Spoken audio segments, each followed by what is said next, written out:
Tempo ya. Ini urusan profesi kita wartawan. Sekarang mungkin wartawan Tempo, besok mungkin wartawan dan kawan-kawan yang lain. Itu. Jadi tentu prosesnya itu seperti yang sudah ramai, itu datang pas hari Rabu kemarin. Rabu itu dikirim oleh seseorang yang tidak kita kenal, terus dititipkan. Biasa tuh. Jadi kalau di gedung Tempo itu kalau ada barang, paket, makanan termasuk itu dititip di security, nanti diambil oleh, nah itu ditaruh.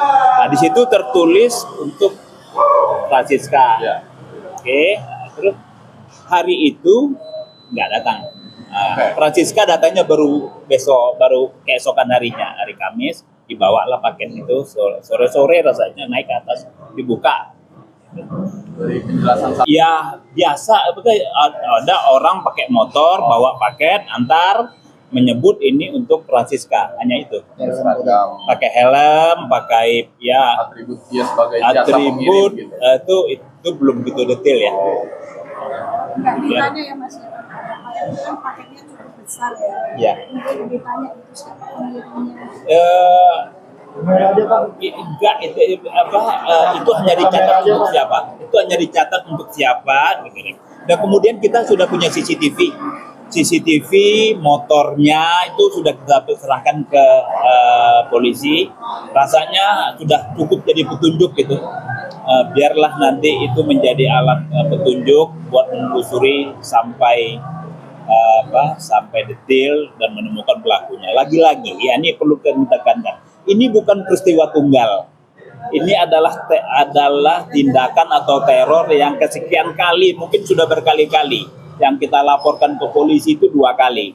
Yang tidak kita laporkan sudah tidak terhitung. Nah, ini rasanya adalah eskalasinya sudah kita anggap tinggi. Kita berkonsultasi sama teman-teman koalisi, ada YLBHI, LBH Jakarta, ada AJI, ada LBH Pers, kita putuskan melapor.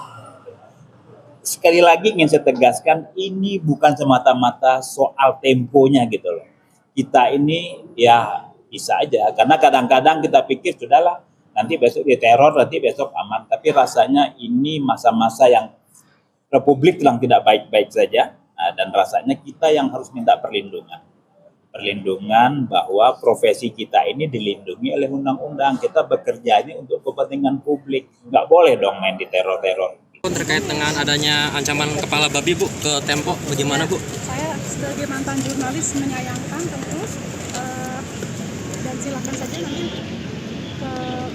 dilaporkan gitu ya, supaya ketahuan begitu siapa yang turun ke kepolisian. Ada arahan nggak dari Prabowo terkait dengan hal ini begitu Bu? Tadi lebih banyak ekonomi ya, Mas. Kita tadi kepada membahas ekonomi, khususnya persiapan Lebaran. Jadi memang tadi tentu fokusnya kepada ekonomi. Namun demikian kami yang mewakili pemerintah, kan kami Menteri Komunikasi juga membawa di pers begitu ya. Ini kita menyayangkan dan silakan akan mendorong teman-teman Tempo untuk melaporkan secara hukum kepada kepolisian. Artinya Pak Prabowo masih concern sama kebebasan pers ya begitu ya Bu? Pasti dong, masih. Kita tidak pernah berubah dalam rangka kebebasan pers sampai saat ini juga kita lihat berbagai masukan justru ditampung oleh pemerintahan presiden, juga ada masukan-masukan dari masyarakat, di sosial media pun beliau mendengarkan gitu, dan beberapa kebijakan kan dikoreksi dengan masukan-masukan. Sudah berkoordinasi dengan Dewan Pers juga Bu, soal kalau itu Temponya yang berkoordinasi, nanti mungkin Dewan Pers yang melaporkan kepada kami. Kami belum tahu. Belum ada ya? Dewan Pers belum ada. Tapi prinsipnya pemerintah mendukung penyidikan ya Bu? Kita dorong justru silakan untuk berproses secara hukum kepada masyarakat. Makasih ya. Kasih banyak Bu. Ini dinilai Terus apa yang terjadi pas dikirim itu, apa yang terjadi? Ini semacam ancaman kepada para pada kebebasan pers Pak. Udah dimasak aja. Kalau kepala babi udah mau jadi dimasak, bangkai. dimasak aja. Ada juga anggapan jadi ancaman pembunuhan begitu Pak? Gimana Pak responnya Pak? Enggak lah, saya lihat dari media sosialnya Francisca yang wartawan Tempo itu, dia justru minta dikirimin daging babi. Itu kan semacam jokes lagi. Iya, sama artinya dia nggak terancam kan? Buktinya dia bisa bercanda, kirimin daging babi. Tapi artinya sikap Sudah diadukan ke Dewan Pers Pak? Ini kan nggak tahu, ini kan problem mereka dengan entah siapa yang ngirim. Buat saya nggak bisa kita tanggapi apa itu problem mereka entah dengan siapa yang ngirim, apakah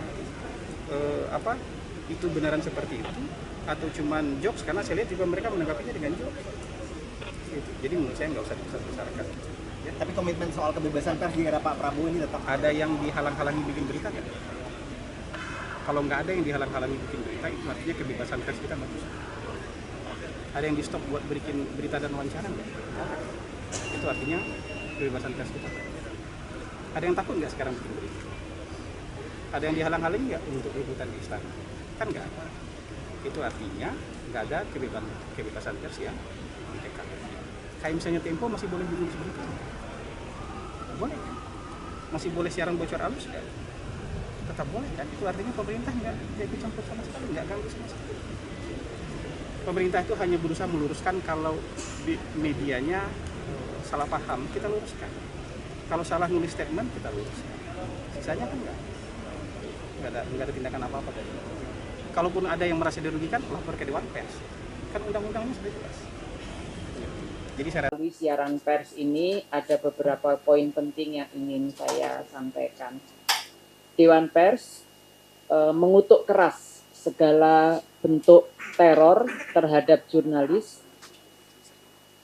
Hal ini sehubungan dengan pengiriman kepala babi yang dibungkus kotak kardus ke kantor Tempo dan ditujukan kepada jurnalis Tempo Francisca Christy Rosana kemarin, Kamis tanggal 20 Maret tahun 2025. Terkait peristiwa tersebut, Dewan Pers menyatakan sebagai berikut. Yang pertama, tindakan tersebut merupakan bentuk nyata teror dan ancaman terhadap independensi serta kemerdekaan pers. Padahal, kemerdekaan pers adalah salah satu wujud kedaulatan rakyat sebagaimana disebut di dalam pasal 2 Undang-Undang 40 tahun 99 tentang pers dan dijamin sebagai hak asasi warga negara disebut di dalam pasal 4 Undang-Undang Pers. Yang kedua, Dewan Pers dan komunitas pers mengutuk keras setiap bentuk teror dan dengan segala macam bentuknya yang dilakukan terhadap jurnalis maupun terhadap perusahaan pers. Tindakan teror terhadap pers merupakan bentuk kekerasan dan premanisme. Ketiga, wartawan dan media massa bisa saja dalam menjalankan tugasnya melakukan kesalahan termasuk pemberitaan yang dikeluarkan oleh sebuah media. Namun, melakukan teror terhadap jurnalis merupakan tindakan yang tidak berperi kemanusiaan. Tindakan itu sekaligus melanggar hak asasi manusia, karena hak memperoleh informasi merupakan hak asasi manusia yang hakiki. Dan jika pihak-pihak masyarakat yang berkeberatan atas kesalahan para wartawan atau produk jurnalistiknya merasa mereka dirugikan atas pemberitaan tersebut, maka bisa ditempuh hak jawab, ya. Dan itu diatur di dalam Undang-Undang Pers serta Kode Etik Jurnalistik.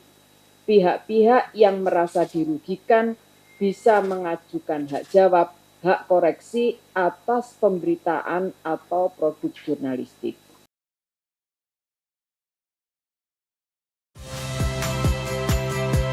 Saya Friska Clarissa. Saksikan program-program Kompas TV melalui siaran digital, pay TV, dan media streaming lainnya. Kompas TV, independen, terpercaya.